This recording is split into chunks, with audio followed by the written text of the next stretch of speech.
হয়ে গেল দিদি।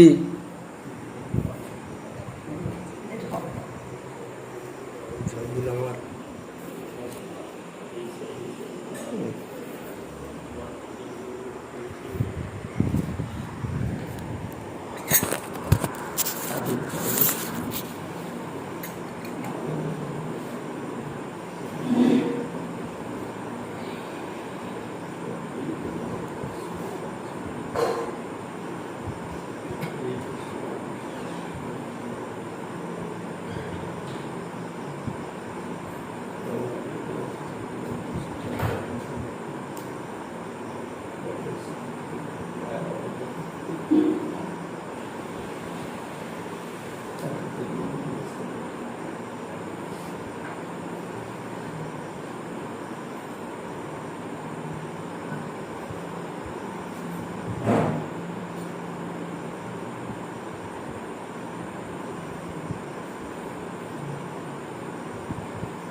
তাই গৌর আনন্দে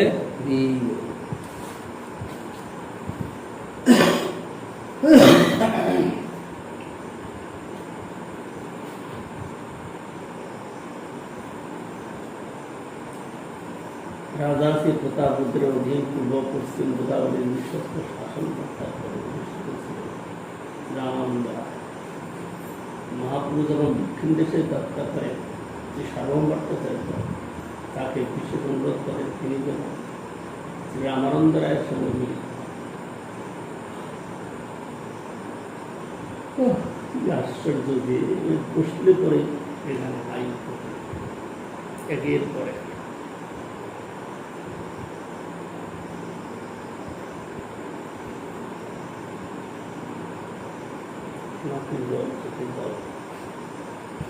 কালকে আজকের যখন আমরা পূজার কাছে সকালে একটা মোয়ার আগে আজকে আজকের আসবে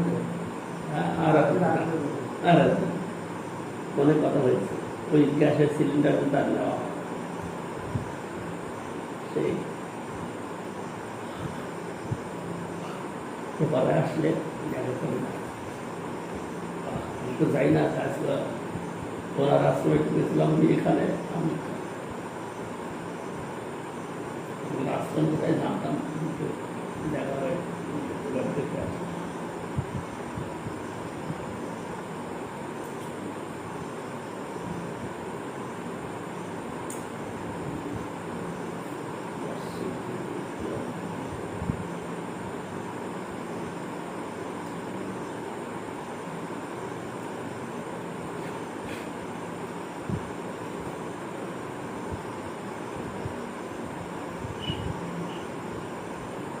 তোমার সঙ্গের যোগ্য একজন পৃথিবীতে রসিদ্ধত্ব নাই তার সঙ্গে।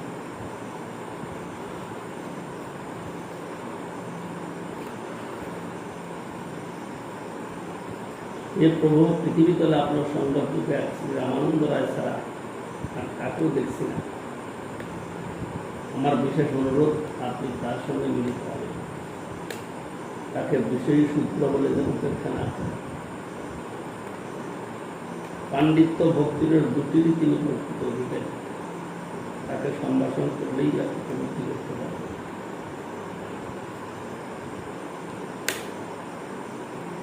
শ্রী মহাপ্রভু দক্ষিণ দেশ অভিমুখে যাত্রা করে নাম প্রেম বিতরণ করতে করতে এলেন পশ্চিম গোদাবরীর তীরে।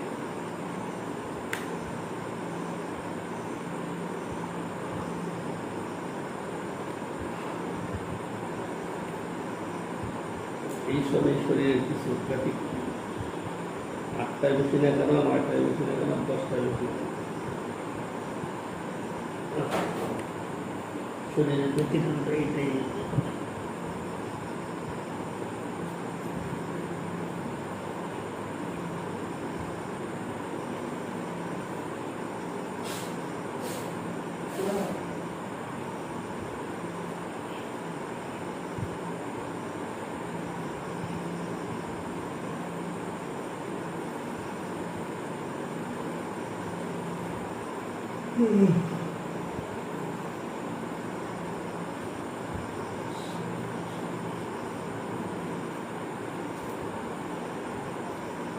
হরি হরি কৃষ্ণ কর্মকারী।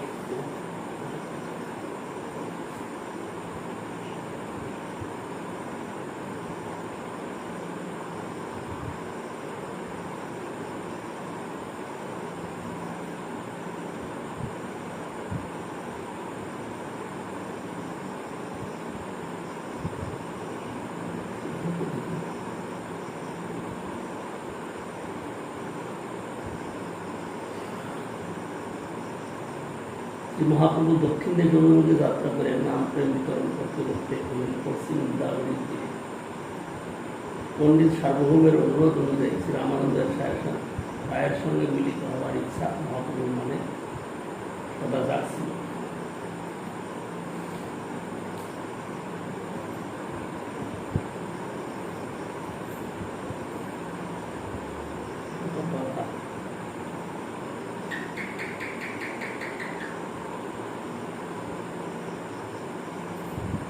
শ্রী মহাপ্রভু গোদাবরী মনোহর তটে এক বৃক্ষমূলে বসে আছেন।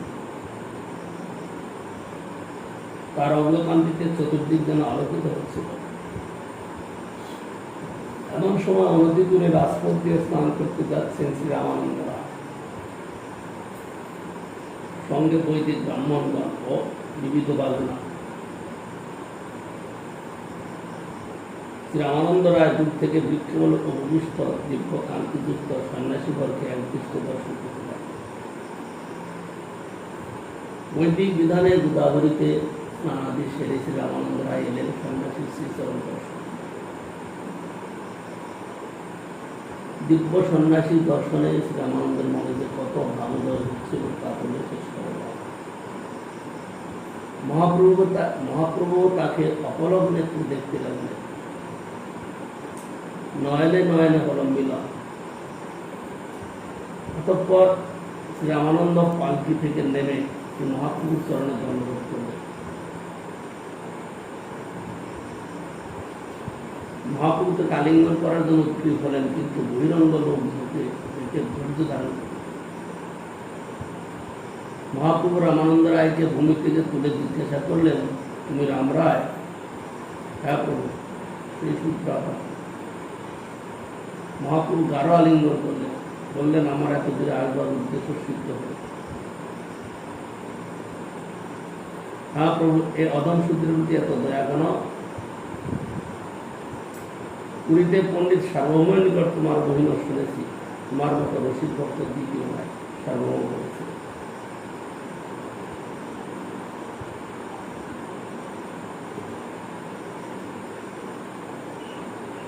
সার্বভৌম পণ্ডিত আমায় এত কৃপা করলেন কেন? বোধ হয় আপনি তাকে কৃতজ্ঞ গর্ত থেকে উদ্ধার করে প্রেমরস সুধা পান করিয়েছেন। বাহ্যত তিনি আমাকে ঘৃণা করেন, কিন্তু অন্তরে স্নেহশীল। এই আপনার কৃপার নিদর্শন।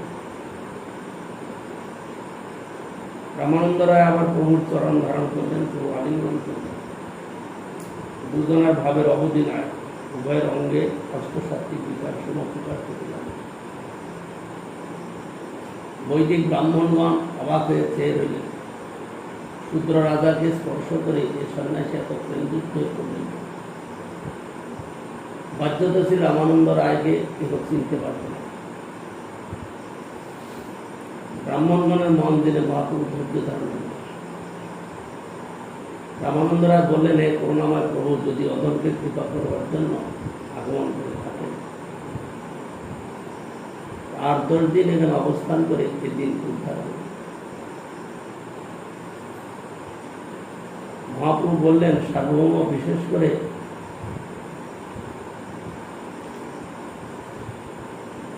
তোমার সঙ্গ করবার জন্য বলেছেন, তোমাকে দেখে আমার যাবতীয় আকাঙ্ক্ষা পূর্ণ হবে। এমন সময় একজন ব্রাহ্মণ মহাপ্রভুকে মধ্যাহ্ন ভোজনের জন্য আমন্ত্রণ জানান। মহাপ্রভু রামানন্দ রায়কে পুনর্বার মিলবার জন্য বলে ব্রাহ্মণ দিয়ে। শ্রী রামানন্দ রায় হলেন ভবানন্দ রায়ের পুত্র। ভবানন্দ পূর্বে পাণ্ডুরাজ ছিল, তার 5 পুত্র পঞ্চ পাণ্ডব। রামানন্দ, গোপীনাথ, কলানিধি, সুধানিধি ও পাণিনাথ। ভবানন্দ রায় 5 পুত্রকে মহাপ্রভুর শ্রীচরণে সমর্পণ করেছেন। ভবানন্দ রায়ের পত্নী কুন্তী দেবী ছিলেন। শ্রী মহাপ্রভু অপরাহ্ন স্নানাদি সেরে গোদাবরী তটে সে দীক্ষামদের রামানন্দ রায় এক ভৃত্যের সঙ্গে মহাপ্রভুর শ্রীচরণ সম্বন্ধে জানেন। রামানন্দ রায় দণ্ডবোধ করতে মহাপ্রভুকে তাকে গাঢ় আলিঙ্গন করে বসালেন। অনন্তর দুজনে প্রেমানন্দ মত হয়ে কৃষ্ণ কথা আলাপ করতে লাগলেন।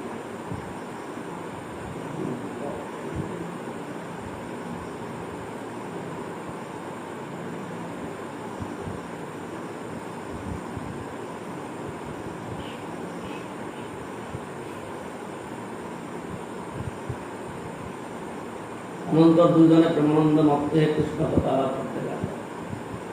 মহাপ্রভু প্রশ্ন করতে লাগলেন, শ্রী রামানন্দ রায় উত্তর দিতে লাগলেন।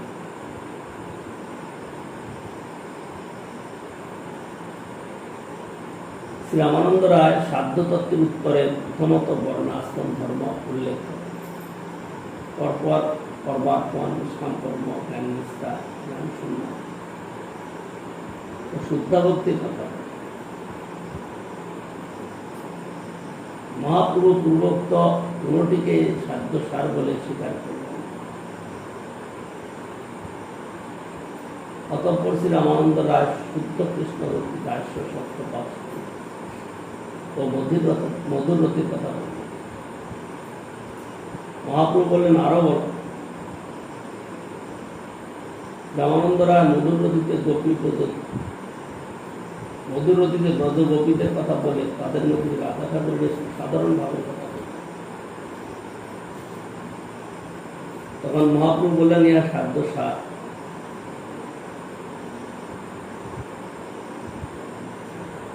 আর কিছু বলো। শ্রী রামানন্দ রায় বলতে লাগলেন, রাধাই কৃষ্ণ প্রেম বলতিকা স্বরূপী এবং সতীগ্রহণশীলতার পল্ল কৃষ্ণপ্রাদী। শ্রীকৃষ্ণ রসরাজ, রাধা মহাভাব স্বরূপ। রসরাজ ও মহাভাব মিলিত অবতার যিনি স্থলপূর্বক আমাকে নাচাচ্ছে। মহাপ্রভু উঠে রামানন্দের মুখ হস্তে চাপা দিয়ে আর বলতে নিষেধ করলেন। বললেন, যথেষ্ট, আর বলতে হবে। এ রাত্রির মতো কথোপকথন শেষ করে দুজন শয়ন করতে। পরদিন সন্ধ্যাকালে পুনঃ শ্রী রামানন্দ রায় শ্রী মহাপ্রভুর চরণপন্থে দণ্ডবোধ করলেন। মহাপ্রভু উঠে দ্বারা আলিঙ্গন করলেন, তারপর কথা আরম্ভ করলেন। মহাপ্রভু প্রশ্ন করতে লাগলেন এবং রামানন্দ রায় তার উত্তর দিতে লাগলেন। প্রশ্ন করছেন কি, বিদ্যার মধ্যে কোন বিদ্যা শ্রেষ্ঠ? কৃষ্ণ ভক্তি বিদ্যাই সর্বশ্রেষ্ঠ। জীবের কীর্তি কি? শ্রীকৃষ্ণদাস পদবী সর্বশ্রেষ্ঠ কীর্তি। জীবের পরম ধর্ম কি? রাধা গোবিন্দের প্রেমী পরম ধর্ম। জীবের সর্বাপেক্ষা দুঃখ কি? কৃষ্ণ ভক্তির বিরোধ। জীবের মধ্যে সর্বশ্রেষ্ঠ মুক্ত কে? কৃষ্ণ প্রেমিকই মুক্ত শিরোমণি। গানের মধ্যে কোন গান শ্রেষ্ঠ? রাধা গোবিন্দের লীলা গান। জীবের সর্বশ্রেষ্ঠ মঙ্গল কি? কৃষ্ণ ভক্তের সঙ্গ।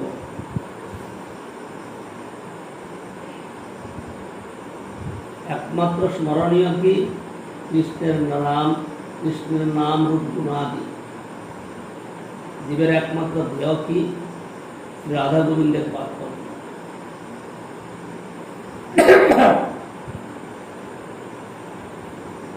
জীবের শ্রেষ্ঠ বাসস্থান কোথায়? শ্রীকৃষ্ণ লীলা। জীবের শ্রেষ্ঠ শ্রবণের বিষয় কি? শ্রী রাধা গোবিন্দের প্রেম লীলা। জীবের একমাত্র কীর্তনীয় কি? শ্রী রাধা গোবিন্দ নাম। মুমুক্ষুর গতি কি? স্থাবর দেহ, দেবদেহ। জ্ঞানীয় ভক্তের বৈশিষ্ট্য কি? রসজ্ঞ কার? জ্ঞান নিম্ব ফল খায়। রসজ্ঞ কোকিল ভক্ত প্রেমাম্র মুকুল রস পায়। অতঃপর মহাপ্রভু রামানন্দ রায়কে রসরাজ মহাভাব পদ্মর্শনে রামানন্দ রায় মুক্তিত হয়ে পড়বে। কিছুক্ষণ পরে জ্ঞানকে দ্রুত স্তর তৈরি করতে পারে। মহাপ্রভু রামানন্দ রায়কে এই সব যুগের কথা ভ্রমণ রাখতে পারে। মহাপ্রভু বিদায় চাইলেন। রামানন্দ রায় কেঁদে চরণতলে লুটিয়ে পড়ে বলতে লাগলেন, তুমি স্বতন্ত্র ঈশ্বর, তোমার লীলাকে বুঝতে পারে।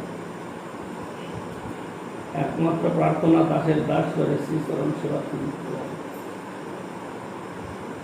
মহাপ্রভু বললেন, তুমি বিষয় ত্যাগ করে লীলা চলে এসো, কথায় দুজনে নিরন্তর কৃষ্ণ কথা হয়ে সেদিন কাটাবে।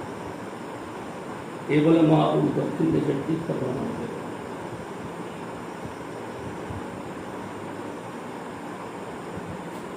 মহাপ্রভু তীর্থ ভ্রমণ করে পুরীতে ফিরে এলেন। এদিকে শ্রী রামানন্দ রায় রাজা প্রতাপ পুত্রের অনুমতি নিয়ে পুরী চলে এলেন। শ্রী রামানন্দ রায়ের প্রধান মিত্র শ্রী স্বরূপ দামোদর প্রভু। শ্রী রামানন্দ রায় কৃষ্ণলীলা নাটক লিখে দেবদাসীদের দ্বারা তার শ্রী জগন্নাথ দেবের সম্মুখে অভিনয় করা। মহাপ্রভু রামানন্দ সম্বন্ধে বলেছেন, যোগীদিগের মন প্রকৃতির মূর্তি দর্শনে বিচলিত হতে পারে, কিন্তু সাক্ষাৎ দেবদাসী স্পর্শে রাম রায়ের মন চলে না। রামানন্দ রায় ও শ্রী স্বরূপ দামোদর প্রভু অন্তলীলার সাক্ষী। রামানন্দের কৃষ্ণ কথা স্বরূপের গান, বিরহ বেদনায় প্রভু আকারে মহাপ্রভুর অন্তর্ধানের পর শ্রী রামানন্দ রায়ের কথা। হেনকালে প্রভুর অন্তর প্রদর্শনের কথা শুনি অঙ্গাচারিয়া রাজা লুকায় ধরণী শিরে করাঘাত করি হইল অচেতন, রায় রামানন্দ মাত্র রাখিল জীবন। আজকে রামানন্দ রায় ভাবতেছি আমরা তার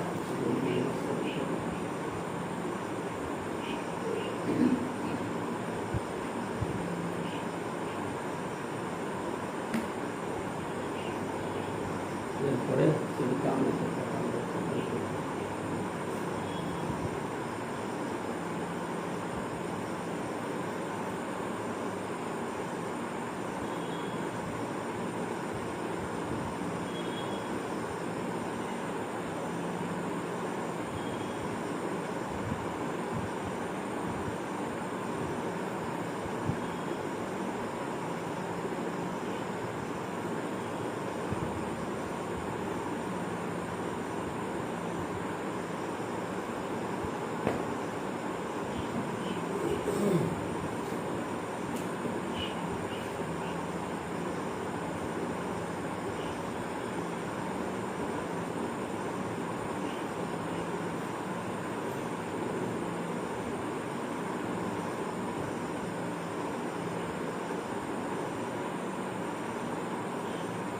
নন্দন নন্দন কৃষ্ণ মোর প্রাণনাথ, এই বাক্যে বিকাইল তার বংশের হাত।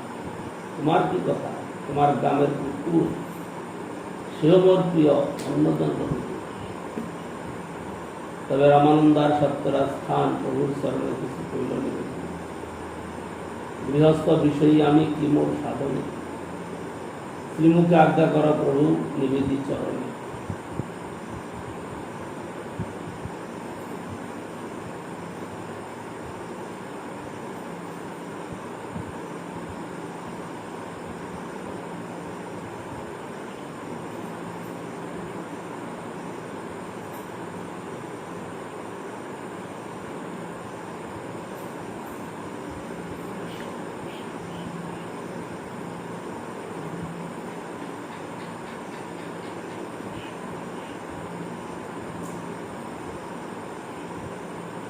প্রভু কহেন কৃষ্ণ সেবা বৈষ্ণব সেবন নিরন্তর কর কৃষ্ণ নাম সংকীর্তন। সত্যরাজ বলে বৈষ্ণব চিনিব কে মনে, কে বৈষ্ণব কহ তার সামান্য লক্ষণ। প্রভু কহেন যার মুখে শুনি একবার কৃষ্ণ নাম সেই পূজ্য শ্রেষ্ঠ সভা।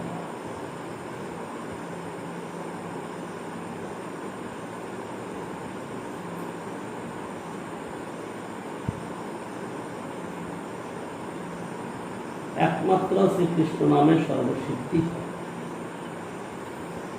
এইরূপ শ্রদ্ধাবান ব্যক্তিকে বৈষ্ণব বলিয়ে জানি না।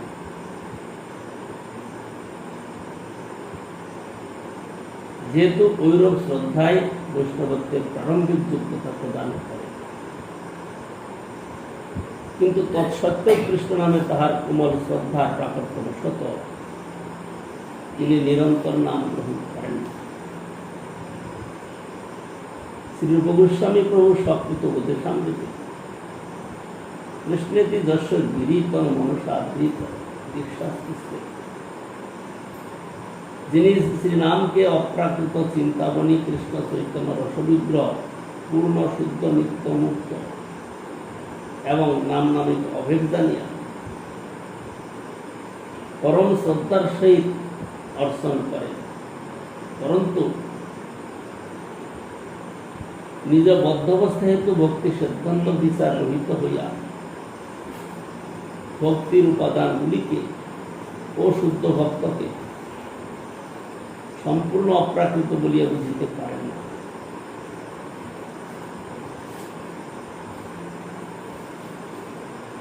তাহারও শুদ্ধ ভক্ত ও শ্রী গুরু সেবায় এবং তাহাদের মুখে শুদ্ধ ভক্তি সিদ্ধান্ত শ্রবণ করে ক্রমশ সর্বপাপ ক্ষয় হইয়া অপ্রাকৃত অনুভূতি অথবা দিব্য সম্বন্ধ জ্ঞান লাভ হয়। এই সম্বন্ধ জ্ঞানের কথাটাই হল মূল।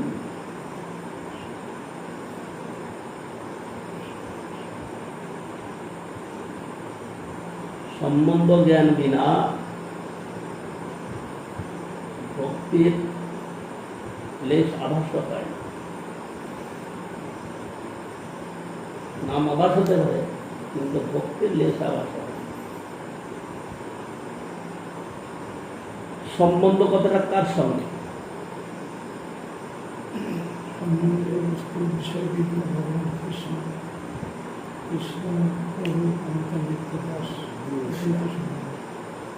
আমি তো তোমার, তুমি তো আমার, এইটা হলো সম্বন্ধ। সম্বন্ধ বলতে বোঝাবে আমি তো তোমার, তুমি তো আমার।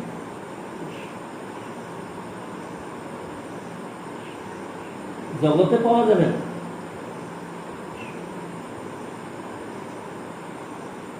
সজ্জন মহারাজ একটা কাহিনী বলতে, একবার ট্রেনে যাচ্ছি, স্বামী স্ত্রী 2-3 জন বাচ্চা আছে সাথে, বাংলায় এলাহাবাদে চলেছেন। স্বামীটা একটু অলস প্রকৃতি, স্ত্রীলোকরা সব খাটাখাটি করবে, স্বামীটা একটু অলস প্রকৃতি, চাকরি করে। তো প্রথমে যে ডিব্বায় চলেছে সে ডিব্বায় তাদের সিট না, সিটটা অন্য ডিব্বা, মানে পরের ডিব্বা।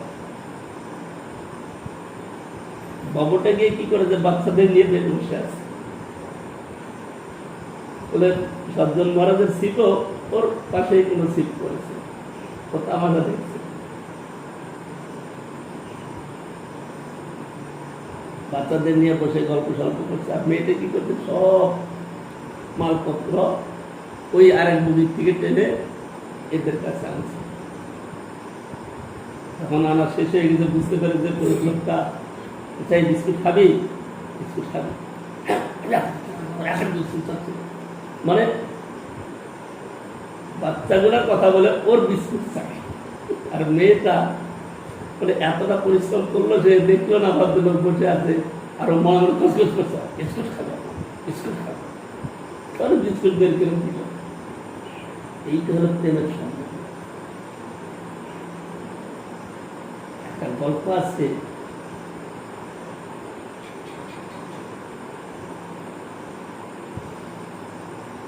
স্বামীটা বিনা বাজায় আর স্ত্রীলোকের কেসটা খুব লম্বা সুন্দর।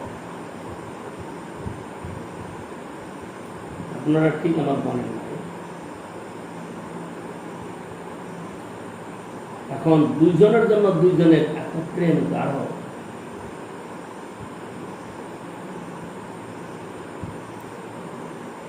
শেষে কি করলো, বিনাটা বিক্রি করে দিল। বোধ হয় ওর স্ত্রীর কোনো অসুখ টসুখ থেকে সারা রাত দিল। কাহিনীটা ঠিক মনে নাই। চিরুনি কিনে দিল, হ্যাঁ, চিরুনি কিনে দিল, চিরুনি কিনে। আর মেয়েটা কি করলো, গিয়ে পুরো চুলটাই কেটে দিয়ে আসলো, কেটে দিয়ে বিক্রি করে দিল। এটা কাহিনীটা ঠিক মনে, একে বলে প্রেম। আমি তো তোমার, তুমি তো আমার, তোমার সুখের জন্য আমার সব। পত্রিকাও বলছেন তোমার সুখের জন্য আমার সব, পত্রিকাও বলছেন তোমার সুখের জন্য আমার সব। এটা জগতে পাওয়া যাবে না, গল্প মাত্র। কোথায় পাওয়া যাবে? যখন ভক্ত প্রকৃতই সাধন করতে করতে, শ্রদ্ধার ভূমিকা পার করতে করতে যখন সে নিষ্ঠার ভূমিকায় যাবে, তখন এইটা পাওয়া যাবে। আর তার পূর্ব পর্যন্ত স্বার্থ পুরাপুরি থাকবে। এখন আমরা সাধন ভোজন করছি, নিজের একটু অসুবিধা হোক তো কেমন রুদ্রমূর্তি ধারণ করা যায় দেখা যাবে। সামান্য একটু অনেক থেকে চুল ঘষে করলে আমরা সহ্য করতে পারি। এই কথা মনে করো। তুমি এখন চামড়টা রাখছো কোথায়? সিংহাসন। চামড়টা রাখবার সময়তে গুরুবর্গের আসনের চাপ দিতে হয়েছে, তাই না? কিন্তু ওটা খুব হালকা, কিন্তু কবে ভেঙে পড়ে যাবে, সেই জন্য ওখানে চাপ দেওয়া যাবে। খুব পাতলা, নিচের যে ওর যে সাপোর্ট দেওয়া আছে খুব পাতলা। যদি একটু বেশি চাপ করে, চাপ দেওয়া তুমি হাত লাগাও, বুঝাই যায় যে তুমি ওখানে সাপোর্ট দিয়ে তুমি ওটা রাখতে যাচ্ছ। তার মানে ওই সাপোর্টে যদি কখনো স্লিপ করে, সব ভেঙে পড়ে যাবে। এটা মনে মনে বুঝতে ভালো হবে।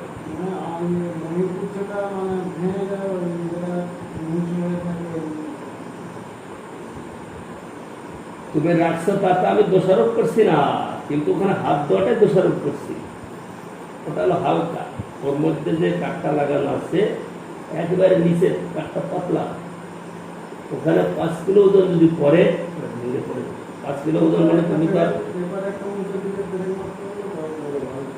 তাহলে তুমি ওখানে সাপোর্ট নিতে চাও, তাহলে তো ওখানে মোটা কাঠ লাগিয়ে দিতে হবে ওই পর্যন্ত, সিংহাসন আসন পর্যন্ত এরকম করে মোটা কাঠ লাগাতে হবে সাপোর্ট। ওখানে তো লাগানো যায় পাতলা কাঠ।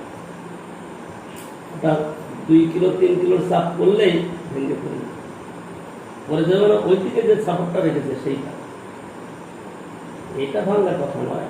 আসনটা, আসন নিচে যে সাপোর্ট সেটা ভেঙে যায়। সেটা বুঝে আর ওই সামনের উপরে থেকে উঁচু হয়ে যায়, ভেঙে যায়।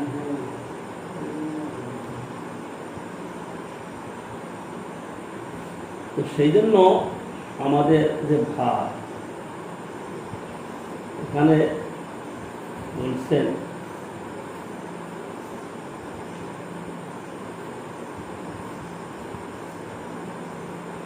যিনি শ্রীনামকে অপ্রাকৃত চিন্তামণি কৃষ্ণ চৈতন্য রসবৃত্তিভ পূর্ণ শুদ্ধ নিত্যমুক্ত এবং নাম নমিত অভেদ জানিয়া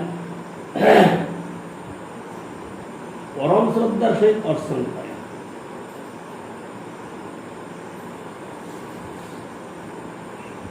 ইনি উত্তম অধিকারী বা শ্রেষ্ঠ অধিকারী, যিনি নামকে অপ্রাকৃত জ্ঞান করেন, শব্দমাত্র নয়। আমরা যে সাধন ভজন করছি, হরিনামের মালাটাকে আমরা একটু সম্মান হতে দেই, কখনো নাও দেই, কিন্তু এই মালার সঙ্গে যে যুক্ত রয়েছে, কি যুক্ত রয়েছে?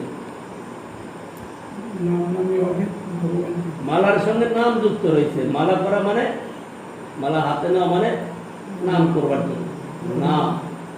সেই নাম চিন্তামণি স্বরূপ। তিনি সাক্ষাৎ ভগবান, তিনি রসস্বর, তিনি অপ্রাকৃত, তিনি চিন্তামণি, তিনি নিত্যমুক্ত, শুদ্ধ। এই জ্ঞানটা যতদিন না আসছে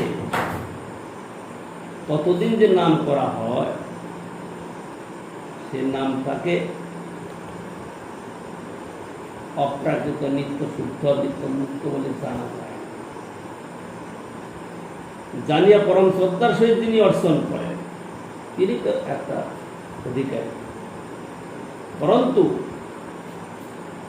নিজ বদ্ধ অবস্থা হেতু ভক্তি সিদ্ধান্ত বিচার রহিত হইয়া, পরন্তু আর অন্য যারা, তারা ভক্তি সিদ্ধান্ত বিচার রহিত হইয়া অতটা জ্ঞান তাদের হতে পারছে না, হয়নি। তারা কি করছেন? ভক্তির উপাদানগুলোকে ও শুদ্ধ ভক্তকে সম্পূর্ণ অপ্রাকৃত বলিয়া বুঝিতে পারেন। ভক্তির উপাদান কি? এখানে বলছেন ভক্তি উপাদানগুলিকে। উপাদান বলতে কি বোঝায়?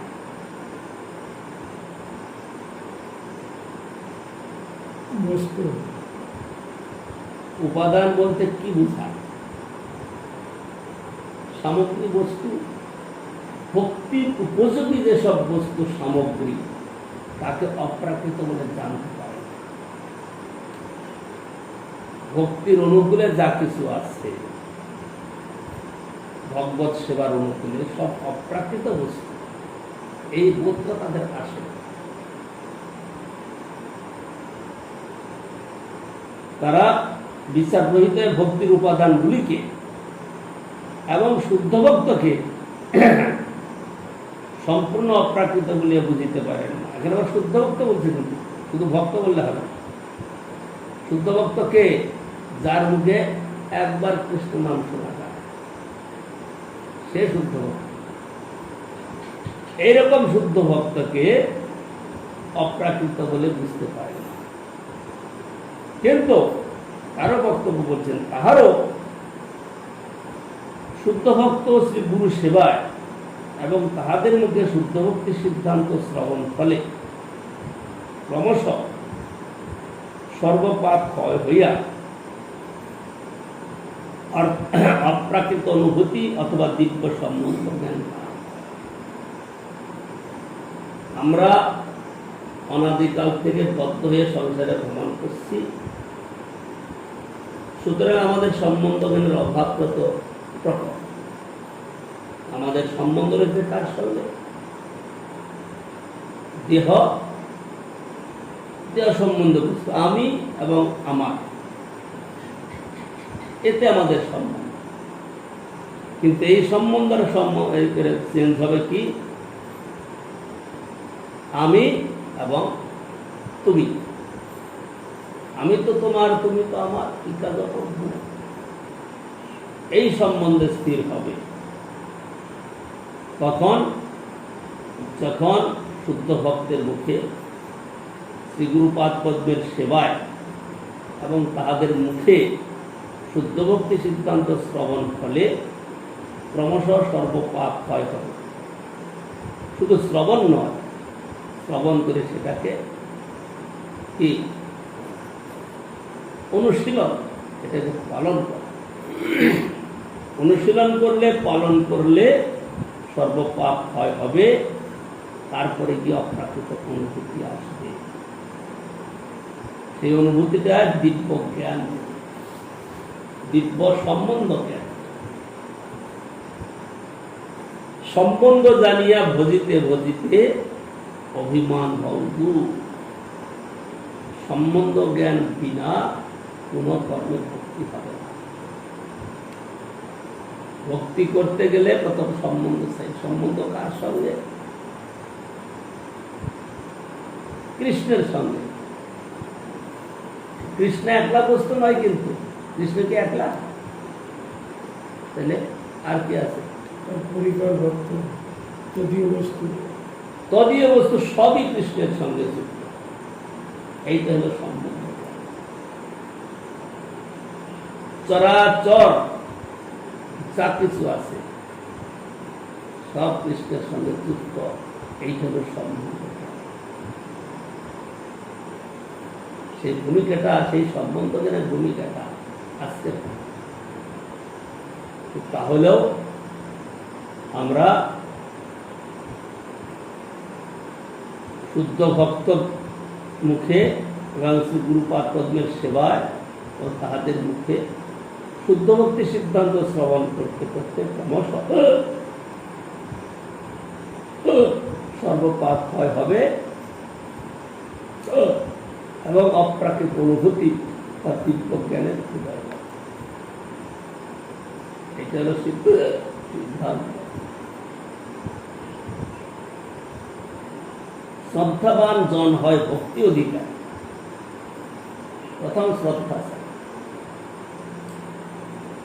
শ্রদ্ধাটা আবার, শ্রদ্ধার ব্যাখ্যা করেছেন, শ্রদ্ধা শব্দে বিশ্বাস করে, সুদৃঢ় নশ্বর।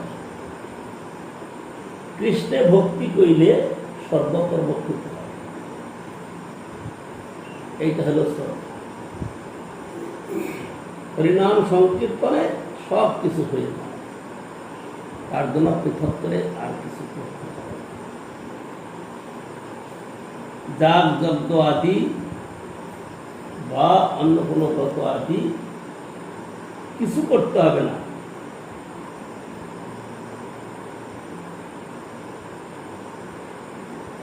একমাত্র কৃষ্ণ সেবা, কৃষ্ণ নাম সংকীর্তন, তদীয় সম্বন্ধে যুক্ত হয়ে থাকলে আর কিছু করতে পারে। এইটাই শুদ্ধ বিশ্বাস, সেইটা হলো শ্রদ্ধা। আবার এই শ্রদ্ধার মধ্যে কোমল শ্রদ্ধা আছে। কোমল মানে এত কিছু বুঝতে পারবে, কিন্তু সাধু বৈষ্ণব দেখলে একটু এগিয়ে যাওয়া, তাদের সঙ্গে কথা বলা, তাদের প্রণাম করা, কোমল শ্রদ্ধা।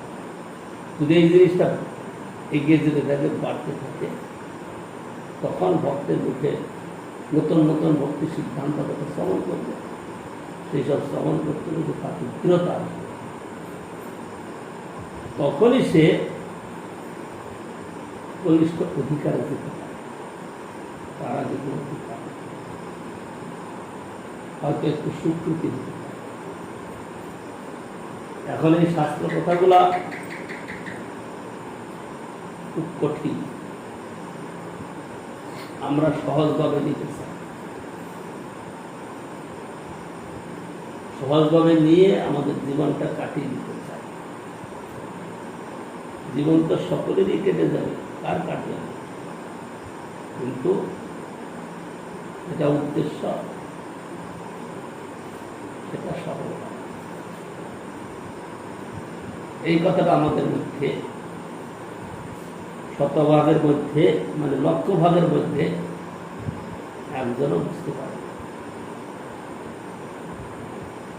লক্ষ লক্ষের মধ্যে একজনও বুঝতে পারে। কেউ বা ভক্তিকামী, কেউ বা মোক্ষকামী, এই নিয়ে চলছে। কিন্তু এই যে সম্বন্ধ জানিয়া ভজিতে ভজিতে অভিমান করো, আমি তো তোমার, কিন্তু আমার, চিন্তার অপর ধনে এই অনুভূতি, এই জ্ঞান, এই দৃঢ়তা, সাহায্য। আমরা অনেকে আখেরের সম্বল জুটাই। আখেরের সম্বল জুটাই মানে ভগবানের উপরে বিশ্বাসের অভাব, কৃষ্ণের উপরে বিশ্বাসের অভাব। তার জন্য আমরা কিছু সম্বল জুটিয়ে রাখার চেষ্টা করছি, পরবর্তীতে আমাদের যদি কমসে কম টাকাটা থাকলেও কেউ দেখবে, টাকার মধ্যে শুদ্ধ ভক্তির বা শুদ্ধ ভক্তের কথা নয়। যারা শুদ্ধ ভক্ত বা শুদ্ধ ভক্তির কথা আলোচনা করবে তারা তুমি তো আমার, আমি তো তোমার, এই জ্ঞানটা প্রস্ফুটিত, এই জ্ঞানের মধ্যে স্থির হয়ে তারা জীবন কাটাবে। এইভাবে যদি জীবন কাটায় তবেই তাদের অধিকার উন্নত হতে থাকবে, আর তা না হলে পরে অধিকারের দিকে তাদের লক্ষ্যই থাকবে না।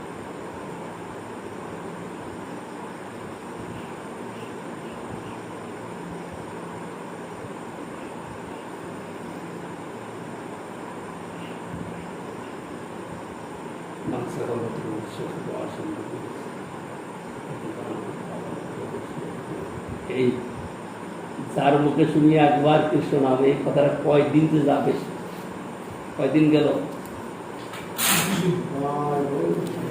দিন গেল।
একটা জিনিস এনেছি আর কি বাইরে গেছিলাম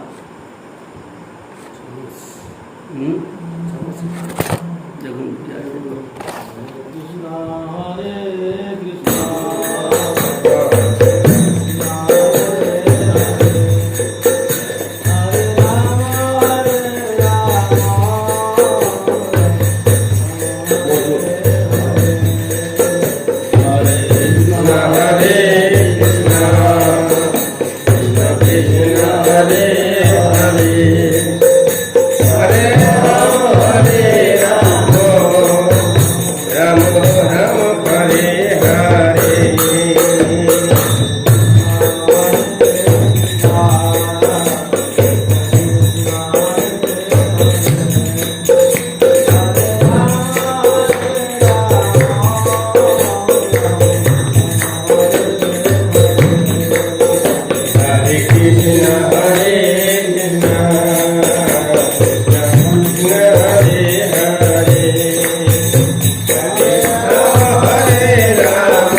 জয় জয় বিষ্ণু কি কাপ কাপ পিছনে কিরকম আইবা দুবেলা কিন্তু বেশ হয়ে গেল জিয়ানিটার প্রেম তো লইটা আর দেখো দেখো দেখো গৌরাঙ্গ চান্দের লীলা রায় আমাদের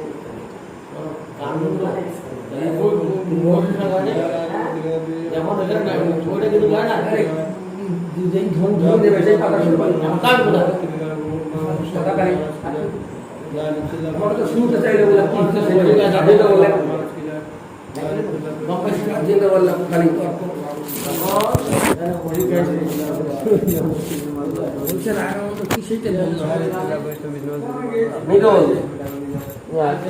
কি দেবো যায় জানি